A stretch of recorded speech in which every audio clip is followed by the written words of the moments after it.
बिस्मिल्लाहिर्रहमानिर्रहीम अस्सलाम वालेकुम। Welcome to SWS learn all knowledge YouTube channel. कैसे हैं आप सब? मुझे उम्मीद है कि आप सब खैरियत से होंगे। आज का हमारा टॉपिक है न्यूमेरिकल प्रॉब्लम 6 चैप्टर के 1 बाय 1 एक एक न्यूमेरिकल प्रॉब्लम को देखेंगे। पहले हम क्वेश्चन नंबर 5 करेंगे। When 0.4 gram sodium hydroxide is dissolve in 100 gram of water the temperature is rise to 25 to 26 centigrade. Calculate, पहले हमने हीट कैलकुलेट करनी, देन हमने इंथैल्पी चेंज कैलकुलेट करना है। तो Q को कैलकुलेट करने का, Q वाटर को कैलकुलेट करने का फार्मूला हमने पढ़ा था ग्लास क्लोरीमीटर में, mass of water multiply heat capacity of water multiply delta T। तो ये तीनों हमें पता होंगे तो हम हीट कैलकुलेट कर सकते हैं। अब मैस उन्होंने हमें दिया है, कितना वाटर का मैस दिया? 100 ग्राम। सो मैस हमें पता है वाटर का वो कितना है, 100 ग्राम। हीट कैपेसिटी जो होती है ना वाटर की, वो होती है 4.18 जाउल पर ग्राम पर केल्विन। इसको हम राउंड ऑफ करके 4.2 कर लेते हैं, चाहे तो आप 4.18 कर लें या 4.2 कर लें, इससे कोई फर्क नहीं पड़ता। देन डेल टी कैलकुलेट करना है। तो डेल टी किस तरह कैलकुलेट करेंगे? दो टेम्परेचर दी हुई है, फाइनल टेम्परेचर है या इनिशियल टेम्परेचर। फाइनल टेम्परेचर को माइनस कर देंगे इनिशियल टेम्परेचर से, T2 माइनस T1 कर देंगे। T2 हमारे पास क्या है, 26.03 सेंटीग्रेड, माइनस ये क्या है 25 सेंटीग्रेड। इन दोनों को माइनस किया तो हमारे पास आया डेल टी 1.03। इसको सेंटीग्रेड कह लें, और इसको अगर आप इन दोनों को केल्विन में कन्वर्ट करेंगे तो भी डिफरेंस जो है वो 1.03 केल्विन आएगा। सो हमारे पास मैस भी आ चुका, mass of water, heat capacity of water, और डेल टी भी हमारे पास है। अब हम इजीली क्यू कैलकुलेट कर सकते हैं वाटर के लिए। तो क्यू वाटर है वो mass W multiply heat capacity of water multiply del T. Mass हमारे पास है 100 ग्राम, हीट कैपेसिटी हमारे पास है 4.18 जाउल पर ग्राम पर केल्विन, और देन हमारे पास डेल्टा टी है 1.03 केल्विन। सो इनको आपस में मल्टीप्लाई किया तो हमारा क्यू जो है वो आया 430.54 जाउल। सो हमने क्यू वाटर कैलकुलेट कर लिया। इस क्वेश्चन का पहला हिस्सा हमारा हो चुका है। अब इस क्वेश्चन के मुताबिक हमने इंथैल्पी चेंज भी कैलकुलेट करना है, सोल्यूशन प्रोसेस का दूसरा पार्ट ये। अब हमने ग्लास क्लोरीमीटर में पढ़ा था कि इंथैल्पी चेंज कैलकुलेट करने के 3 प्रोसेस है। पहले क्यू कैलकुलेट करना है, फिर क्यू में जो जाउल है इसको किलो जाउल में कन्वर्ट करना है। किस तरह? ये देखो आंसर तो जाउल में है, लेकिन हम जो आगे इंथैल्पी चेंज कैलकुलेट करेंगे उसमें हमें चाहिए किलो जाउल। तो हम क्या करेंगे, इसको किलो जाउल में कन्वर्ट करने के लिए डिवाइड करेंगे 1000 से। 430.54 को डिवाइड कर देंगे 1000 से, तो इधर आ जाएगा किलो जाउल। सो आंसर आएगा 0.4354 किलो जाउल। अब इंथैल्पी चेंज का फार्मूला होता है del it is equal to minus Q by N. अब इधर देखो हमारे पास नंबर ऑफ मोल्स नहीं है तो ही हम कैलकुलेट कर सकते हैं। अगर नंबर ऑफ मोल्स हो तो नंबर ऑफ मोल्स कैलकुलेट करने का फार्मूला होता है moles is equal to mass over molar mass. तो नंबर ऑफ मोल्स हम सपोज कैलकुलेट करते हैं NaOH के, तो मैस भी हमें NaOH का चाहिए और मोलर मैस भी हमें NaOH का चाहिए। सो हमें क्वेश्चन में इसका मैस गिवन है 0.400 ग्राम। इसका मोलर मैस हम खुद कैलकुलेट करेंगे। इसका मोलर मैस किस तरह कैलकुलेट करते हैं? सोडियम का जो एटॉमिक मैस होता है वो 23 होता है, ऑक्सीजन का 16 होता है और हाइड्रोजन का 1 होता है। इन सबको ऐड करें तो आता है 40 ग्राम पर mole. So molar mass NaOH क्या आया? 40 ग्राम पर मोल। अब देखो इन दोनों को आपस में डिवाइड करेंगे तो फाइनल आंसर आएगा 0.01 moles. So number of moles आ गए 0.01। अब हमारे पास नंबर ऑफ मोल्स भी आ चुके हैं, तो हम जो इंथैल्पी चेंज है सोल्यूशन का वो इजीली कैलकुलेट कर सकते हैं। माइनस क्यू बाय एन का फॉर्मूला लगाते हैं। ये माइनस वैसे का वैसे क्यू हमारे पास आया था 0.43054 kilo joule. Number of moles हमारे पास क्या है 0.01 मोल।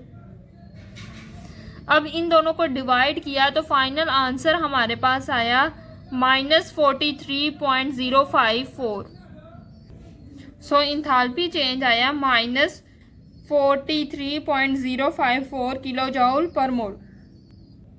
बिस्मिल्लाहिर्रहमानिर्रहीम। देन हमारा क्वेश्चन नंबर 6 है, by applying Hess law calculate the enthalpy change for formation of aqueous solution of ammonium chloride from ammonium gas and HCl in gaseous state. The result for various reaction, कुछ उन्होंने reaction दिए, उनका result भी दिया है। Ammonia जो है वो गैसियस में है और उसको एक्वस सोल्यूशन में डिसोल्व करेंगे तो अमोनिया एक्वस बनेगा। HCl वो भी गैसियस सोल्यूशन में है प्लस वाटर, तो बनेगा HCl एक्वस। जब अमोनिया एक्वस और HCl एक्वस दोनों मिलके बनाएंगे अमोनियम क्लोराइड, इसकी भी इंथाल्पी चेंज दी हुई है। सो सबसे पहले हम हेस साइकिल ड्रॉ करेंगे। तो क्या होता है हेस साइकिल में, हमें डाटा क्या गिवन है सबसे पहले कि ammonium aqueous plus HCl aqueous से हमारे पास क्या बनता है अमोनियम क्लोराइड NH4Cl। ये हमें इक्वेशन गिवन है, इसकी इंथाल्पी चेंज भी हमें गिवन है। अब क्या है कि उन्होंने कहा है कि अमोनियम गैस हमारे पास है एक तरफ NH3 गैसियस स्टेट प्लस हमारे पास है HCl भी गैसियस स्टेट में, साथ हमारे पास है एक्वस यानी पानी। अब क्या होगा, ये HCl गैस और एक्वस मिल के अमोनियम एक्वस बनाएंगे जिसका इन्होंने इंथाल्पी चेंज दिया। इस तरह HCl और एक्वस मिलके HCl एक्वस बनाएंगे, इसका भी इंथाल्पी चेंज उन्होंने दिया। अब हमने इंथाल्पी चेंज कैलकुलेट करना है NH4Cl की formation from ammonium gas and HCl gas. So हमने ये कैलकुलेट करना है, जो बनेगा उसकी तरफ एरो लगाना है, ये कैलकुलेट करना है। इसकी इंथाल्पी हमें नहीं पता। सो इसमें हम डायरेक्ट स्टेप देख लेते हैं, इनडायरेक्ट स्टेप देख लेते हैं। डायरेक्ट और इनडायरेक्ट स्टेप्स का अगर आपको अभी तक नहीं पता चल रहा, आपको नहीं पता चल रहा कि डायरेक्ट स्टेप कौन सा है इनडायरेक्ट स्टेप कौन सा है, क्योंकि हेस लॉ को अप्लाई करने के लिए आपको पता होना चाहिए डायरेक्ट स्टेप कौन सा है इनडायरेक्ट स्टेप कौन सा है। वो एरो लेना है जिसकी हेड वाली साइड पे दूसरे एरो का हेड हो और जिसकी टेल वाली साइड पे दूसरी एरोज का टेल हो। तो हमारे पास ये इस हिसाब से ये स्टेप जो है वो डायरेक्ट बन रहा है। अब ये बाकी जो स्टेप्स होंगे वो क्या होंगे इनडायरेक्ट स्टेप्स। ये हमारे पास इनडायरेक्ट स्टेप है और एक हमारे पास ये एक ही स्टेप के दो स्टेप है और ये इनडायरेक्ट स्टेप। सो ये जो रूट बन रही है हमारे पास ये इनडायरेक्ट रूट है और ये हमारे पास क्या है डायरेक्ट रूट। डायरेक्ट रूट हमेशा एक स्टेप में होता है और इनडायरेक्ट रूट हमेशा 2 या 3 स्टेप में होता है काम। अब इसको कह दें इंथाल्पी चेंज 1, इसको कह दें इंथाल्पी चेंज 2, इसको कह दें इंथाल्पी चेंज 3। ये हमने कैलकुलेट करना है। सिंपल इसको कह दें इंथाल्पी चेंज, ये हमने कैलकुलेट करना। So according to Hess law जो डायरेक्ट स्टेप की इंथाल्पी होती है वो एक तरफ होती है और इनडायरेक्ट स्टेप्स की इंथाल्पी जो होती है वो एक तरफ होती है। तो इधर हमारे पास आ जाएगी डायरेक्ट स्टेप की इंथाल्पी डेल H और इधर आ जाएगी हमारे पास इनडायरेक्ट स्टेप्स की इंथाल्पी। डायरेक्ट स्टेप की इंथाल्पी चेंज इस साइड पे, इनडायरेक्ट स्टेप की इंथाल्पी इस साइड पे। अब डायरेक्ट स्टेप का इंथाल्पी चेंज डेल H था, इनडायरेक्ट स्टेप्स में हमारे पास 3 इंथाल्पी आ रही, इन तीनों इंथाल्पीज का सम डेल H1। जितनी भी इनडायरेक्ट स्टेप में इंथाल्पीज आएंगी उन सब इंथाल्पीज का हमने सम कर लेना है, वो डायरेक्ट स्टेप की इंथाल्पी के बराबर होंगे। अब आपने वैल्यूज पुट करनी है। डेल H1 क्या है, अमोनियम गैस है, हमें अमोनियम एक्वस बनाना, तो उसके लिए हमारे पास इंथाल्पी चेंज है -35.16। तो डेल H की जगह क्या आएगा, डेल H1 की जगह -35.16। डेल H2 किसके लिए, HCl गैस से HCl एक्वस बनाना है, तो HCl गैस से हमारे पास HCl एक्वस बन रहा है, उसके लिए इंथाल्पी चेंज है -72.41।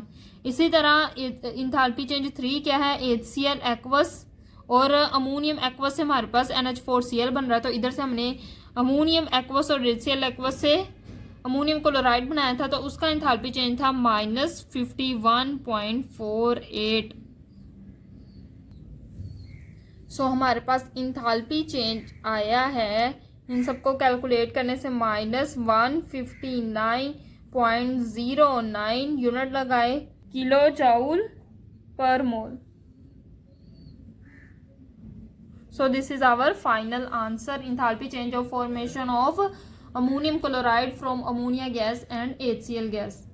बिस्मिल्लाहिर्रहमानिर्रहीम। देन हमारा क्वेश्चन नंबर 7 है, calculate the heat of formation of ethyl alcohol. Ethyl alcohol का फार्मूला होता है C2H5OH from following reaction. Heat of combustion of ethyl alcohol उन्होंने दिया हुआ, heat of formation of carbon dioxide, heat of formation of water भी दिया हुआ। इन सब वैल्यू से हमने कैलकुलेट करना है enthalpy change of formation of ethyl alcohol. So किस तरह, सबसे पहला उन्होंने हमें जो डाटा दिया हुआ है वो enthalpy change of combustion of ethyl alcohol, तो इसकी मदद से हम इंथैल्पी साइकिल ड्रॉ करने की कोशिश करेंगे। तो इंथैल्पी चेंज ऑफ कंबस्शन यानी इथाइल अल्कोहल की कंबस्शन करनी है। इथाइल अल्कोहल की कंबस्शन कैसे होगी? ऑक्सीजन की प्रेजेंस में। ऑक्सीजन की प्रेजेंस में हमेशा कार्बन डाइऑक्साइड बनेगी प्लस वाटर मॉलिक्यूल्स बनेंगे। अब आपने इसको बैलेंस कर लेना है। अब उन्होंने डाटा दूसरा क्या दिया हुआ है, heat of formation of carbon dioxide और heat of formation of water. Formation of carbon dioxide और वाटर भी दिया हुआ है, ठीक है। जो बनना है उसकी तरफ आपने एरो लगाना है। कार्बन डाइऑक्साइड की फॉर्मेशन किस तरह होती है, हमारे पास 2 कार्बन्स और इधर से हाइड्रोजन कितने हैं, 3 to the 6, इस तरह हाइड्रोजन चाहिए। अब इन दोनों के बनने के लिए ऑक्सीजन भी चाहिए, तो ऑक्सीजन जो है 2 to the 4, 4 और 3 7 चाहिए। तो अगर ऑक्सीजन ऐसे लिखें तो 3 to the 6 हो जाएंगे और हाफ और चाहिए तो 1/2 लगा देंगे। आप इस तरह भी 3 1/2 O2 लिख सकते हैं, या इस तरह 7/2 O2 भी लिख सकते हैं, आपकी मर्जी, आप किस तरह भी ऑक्सीजन लिख सकते हैं। इस तरह लिखना ज़्यादा आसान है कि 3 to the 6 हो गया और हाफ, मतलब 7 चाहिए टोटल। कार्बन डाइऑक्साइड की फॉर्मेशन भी होगी 2 कार्बन और ऑक्सीजन से, वाटर की भी फॉर्मेशन होगी हाइड्रोजन से और ऑक्सीजन से। अब हमने कैलकुलेट क्या करना था, heat of formation of ethyl alcohol, formation of ethyl alcohol. तो यहाँ हमारे पास क्या बनेगा, इथाइल अल्कोहल। इन सब से 2 कार्बन चाहिए, 2 कार्बन, हाइड्रोजन कितने चाहिए 3 to the 6, तो हाइड्रोजन कितने चाहिए 3 to the 6 आ गया, इधर 5 और 1 6 हो गया। अब ऑक्सीजन कितने चाहिए, 1 इधर और 3 to the 6 इधर, तो ये टोटल उतने ही ऑक्सीजन हमने यूज़ किए हैं। अब हमने देखना है डायरेक्ट स्टेप कौन सा और इनडायरेक्ट स्टेप कौन सा। डायरेक्ट स्टेप वो होता है जिसमें जो एरो है उसका हेड दूसरे एरो की हेड की तरफ और उसका टेल दूसरे एरो की टेल की तरफ हो। तो ये देखो, इसको इस स्टेप में हम देखें तो इस स्टेप में जो एरो दिए गए हैं इसका हेड अगर देखें तो दूसरे एरो की हेड वाली साइड पे और इसकी टेल देखें तो दूसरे एरो की टेल वाली साइड पे। बाकी जितने भी स्टेप्स होंगे वो हमारे पास कौन से स्टेप होंगे, इनडायरेक्ट स्टेप्स, इनडायरेक्ट रूट के स्टेप्स होंगे। डायरेक्ट रूट भी हमारे पास आ गया, ये हमारे पास कौन सा है, इनडायरेक्ट रूट, और ये हमारे पास क्या है, डायरेक्ट रूट। अब हमें डाटा क्या दिवन है, एंथैल्पी चेंज ऑफ कंबस्शन दिया हुआ है, इसका एंथैल्पी चेंज ऑफ कंबस्शन दी हुई है हमें। इसी तरह enthalpy change of formation of C2H5 ये हमने कैलकुलेट करना है। एंथैल्पी चेंज ऑफ फॉर्मेशन जो है किसकी, C2H5OH की, ये हमने कैलकुलेट करनी है, ये हमें नहीं पता। और enthalpy change of formation of CO2 भी दिया हुआ H2O। अब ये जो स्टेप है इसमें 2 एंथैल्पी चेंज आ रहे हैं, enthalpy change of formation CO2 के लिए और enthalpy change of formation for H2O के लिए। अब कितने कार्बन डाइऑक्साइड के मॉलिक्यूल्स बन रहे तो उतना एंथैल्पी चेंज के साथ मल्टीप्लाई, और वाटर के कितने बन रहे 3, तो वाटर की एंथैल्पी चेंज को 3 से मल्टीप्लाई कर देंगे। ये हमारे पास कंप्लीट हो गया है साइकिल। अब हमने कैलकुलेट करना है enthalpy change according to Hess law. Direct step की एंथैल्पी एक तरफ, डायरेक्ट स्टेप हमारे पास क्या, enthalpy change of formation for carbon dioxide plus enthalpy change of formation for H2O। H2 हमारे पास 3 बन रहे थे, इसलिए H2 की एंथैल्पी के साथ 3 मल्टीप्लाई कर लिया। कार्बन डाइऑक्साइड हमारे पास 2 बन रहे थे तो उसके साथ हमने 2 मल्टीप्लाई कर दिया। अब इधर वाली साइड पे हमारे पास इनडायरेक्ट स्टेप में जितनी enthalpy I, enthalpy change of formation of C2H5OH, और हमारे पास क्या है, एंथैल्पी चेंज ऑफ कंबस्शन सो हमने कैलकुलेट करना है enthalpy change of formation of C2H5OH, तो उसको इधर ही रहने दें, डेल H C2H5OH। ये हमारे पास क्या है, 2 enthalpy change of formation for CO2 plus 3 enthalpy change of formation for H2O। ये हमारे पास नेगेटिव है इस साइड पे आके, ये हमारे पास पॉजिटिव है इस साइड पे आके, क्या हो जाएगा, negative enthalpy change of combustion. Simple हमने ये कैलकुलेट करना है, इसको इसी साइड पे रहने दिया है, इसको लिखने के बाद ये इधर पॉजिटिव है, ये इस साइड पे आके नेगेटिव हो गया। अब वैल्यूज पुट करते हैं, सो आ जाएगा ये 2 enthalpy change of formation of carbon dioxide जो है वो उन्होंने दी है -393.7 plus 3 enthalpy change of formation of water की वैल्यू गिवन है -5.8। इसी तरह इंथाल्पी चेंज ऑफ कंबस्टन की वैल्यू है, इंथाल्पी चेंज ऑफ कंबस्टन की वैल्यू थी -1367, तो ये माइनस माइनस हो जाएगा प्लस, अब 2 को इससे मल्टीप्लाई किया तो -787.4 आ जाएगी, प्लस माइनस माइनस 3 को इससे मल्टीप्लाई किया ये आ जाएगा, ये माइनस माइनस प्लस, और 1367 वैसे का वैसे आ जाएगा। इन सबको आपस में प्लस माइनस किया तो C2H5OH की वैल्यू हमारे पास आई है -277.8 kilo joule per mole. So this is our final answer. बिस्मिल्लाहिर्रहमानिर्रहीम। अब हम क्वेश्चन नंबर 8 करते हैं। Using the information given in the table below calculate the latest energy of potassium bromide. Potassium bromide की latest energy calculate करनी है। अब उन्होंने हमें कुछ टेबल में इक्वेशन दी और उनकी इंथैल्पी चेंजेस भी दी हुई है। सबसे पहले हमारे पास है पोटेशियम और ब्रोमीन आपस में मिलके KBr बन रहा है। अब जब भी 1 मोल कंपाउंड बनेगा उसके जो एलिमेंट्स हैं उनकी स्टैंडर्ड फॉर्म से, तब जो इंथैल्पी चेंज आता है ना उसको कहते हैं इंथैल्पी चेंज ऑफ फॉर्मेशन। सो ये हमारे पास है इंथैल्पी चेंज ऑफ फॉर्मेशन, उसकी वैल्यू उन्होंने दी है -392 किलो जाउल पर मोल। अब देन हमारे पास अगली इक्वेशन है जिसमें पोटेशियम सॉलिड स्टेट में उसको कन्वर्ट करते हैं गैसियस स्टेट में।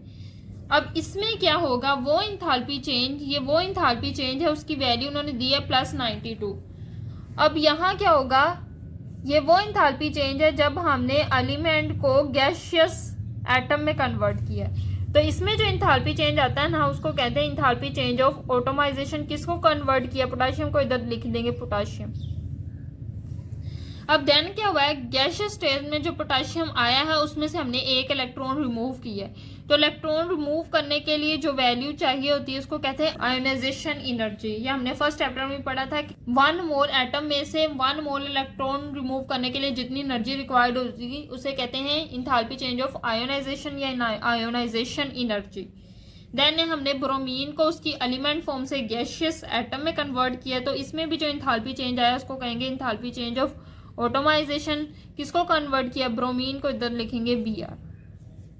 ठीक है, अब हमारे पास क्या है, ब्रोमीन ने एक इलेक्ट्रॉन गेन करके Br नेगेटिव बनाया। अब जब भी कोई एटम इलेक्ट्रॉन गेन करता है तो वो क्या करता है, एनर्जी रिलीज करता है, इसलिए इसकी वैल्यू क्या है, -342। अब हमने ये फर्स्ट चैप्टर में भी पढ़ा, अभी भी कुछ दिन पहले पढ़ा कि जब भी कोई एलिमेंट इलेक्ट्रॉन गेन करेगा वो खुश होगा और इस दौरान जो एनर्जी रिलीज करेगा ना उसको कहेंगे इलेक्ट्रॉन एफिनिटी। किसकी है, ब्रोमीन की, तो इधर लिखेंगे ब्रोमीन की। सो ये हमें डाटा गिवन है, इस डाटा की मदद से हम लेटेस्ट एनर्जी कैलकुलेट करेंगे। सो लेटेस्ट एनर्जी कैलकुलेट करने के लिए हम ये फॉर्मूला करेंगे। ये हमने 129 पेज नंबर सैम्पल प्रॉब्लम 6.7 में ये फॉर्मूला किया गया, enthalpy change of formation is equal to enthalpy change of latest energy plus बाकी जितनी भी वैल्यूज गिवन है उन सबका सम। उस फॉर्मूले के मुताबिक enthalpy change of formation is equal to enthalpy change of lattice plus, अब 1 बाय 1 जितने भी इंथैल्पी चेंज है, पहले इंथैल्पी चेंज ऑफ ऑटोमाइजेशन किसके लिए, पोटेशियम के लिए, किधर पोटेशियम ब्रोमाइड की बात करें। Then enthalpy change of ionization plus enthalpy change of atomization for bromine plus enthalpy change of plus electron affinity for bromine. ये हमारे पास आयोनाइजेशन है पोटेशियम की। सो ये हमारे पास इक्वेशन है, इसी इक्वेशन को यूज करते हुए लेटेस्ट एनर्जी की वैल्यू कैलकुलेट करेंगे। इधर से हमने कैलकुलेट करनी लेटेस्ट एनर्जी की वैल्यू, उसको इस साइड पे ही रहने दे। लेटेस्ट एनर्जी की वैल्यू कैलकुलेट करनी है, उसको इस साइड पे ही रहने दे। यहाँ हमारे पास क्या है, दूसरी साइड पे इंथाल्पी चेंज ऑफ फॉर्मेशन। अब ये जो वैल्यूज हैं इनको इस साइड पे लेके आएंगे तो इनके साइन चेंज होने, पहले इसका साइन ये इस साइड पे आएगी तो इस इधर वाली साइड पे पॉजिटिव है, इस साइड पे आएगी तो negative enthalpy change of automisation potassium हो जाएगा। अब ये भी इंथाल्पी चेंज ऑफ आयनाइजेशन इस साइड पे आएगा तो ये भी नेगेटिव हो जाएगा। अब ये भी enthalpy change of automisation from bromine इस साइड पे पॉजिटिव है, इस साइड पे आके नेगेटिव हो जाएगी। ये हमारे पास इलेक्ट्रॉन एफिनिटी की भी वैल्यू इस साइड पे पॉजिटिव है तो इस साइड पे आगे क्या हो जाएगी, नेगेटिव। अब सबकी वैल्यूज पुट कर देते हैं। सबसे पहले हमारे पास इंथाल्पी चेंज ऑफ फॉर्मेशन की वैल्यू है -392 किलो जाउल पर मोल। तो पुट करेंगे -392 kilo joule per mole minus enthalpy change of atomization की वैल्यू थी फॉर पोटेशियम के लिए +92 minus enthalpy change of ionization energy की वैल्यू थी फॉर पोटेशियम के लिए 420। Enthalpy change of atomization for bromine की वैल्यू थी 112 माइनस इलेक्ट्रॉन अफिनिटी की वैल्यू थी -342। अब क्या होगा, ये -392 वैसे का वैसे, ये प्लस माइनस -92 -9 -420, ये -112, ये माइनस माइनस +342। सो इन सबको कैलकुलेट करने के बाद हमारा फाइनल आंसर आया है -674 किलो जाउल पर मोल। सो इंथाल्पी चेंज लेटेस्ट एनर्जी की वैल्यू हमारे पास आई है -674 किलो जाउल पर मोल। अगर हम इस क्वेश्चन की इंथाल्पी साइकिल ड्रॉ करें तो वो किस तरह होगी। अगर आपने इसकी इंथाल्पी साइकिल ड्रॉ करनी है, पहला हमें इक्वेशन क्या गिवन थी, potassium in solid state plus bromine की एलिमेंट फॉर्म से हम बना रहे हैं KBr, ये हमें इक्वेशन एक गिवन है। अब एक ये है कि इस पोटेशियम सॉलिड को हम गैसियस स्टेट में इनसे हम गैसियस आयन बना ले Br का नेगेटिव आयन, और इन गैसियस आयन से हम KBr बनाए, ये हमारे पास इंथाल्पी साइकिल बन गई। अब ये हमारे पास क्या होता है, इंथाल्पी चेंज ऑफ फॉर्मेशन, इसको हम कहते हैं ΔHx। ये हमारे पास आते हैं enthalpy change of atomization for positive ions के लिए, enthalpy change of atomization for negative ion, electron affinity की वैल्यू, और इसमें आती है आयोनाइजेशन एनर्जी की वैल्यू ΔHx में। इसमें ये जो इक्वेशन है ये हमें शो कर रही है कि हमने गैसियस आयन से KBr बनाया है। तो 1 मोल कंपाउंड की फॉर्मेशन गैसियस आयन से होगी, तब जो इंथाल्पी चेंज आएगा ना उसको कहेंगे लेटेस्ट एनर्जी। सो हमने इसकी वैल्यू कैलकुलेट की है, क्या वैल्यू आई, -674 किलो जाउल पर मोल। देन हमारे पास है question number 9 and question number 10। ये दोनों क्वेश्चन ये हमने किया है 6.9 सैंपल प्रॉब्लम में, और ये क्वेश्चन हमने किया है 6.11 सैंपल प्रॉब्लम में। सो ये थी आज की वीडियो। मुझे उम्मीद है कि आपको वीडियो पसंद आई होगी। वीडियो पसंद आई तो वीडियो को लाइक करें, मजीद इसी तरह की वीडियोस के लिए मेरे चैनल को सब्सक्राइब करें। दुआ में जरूर याद रखिएगा। अल्लाह हाफिज़।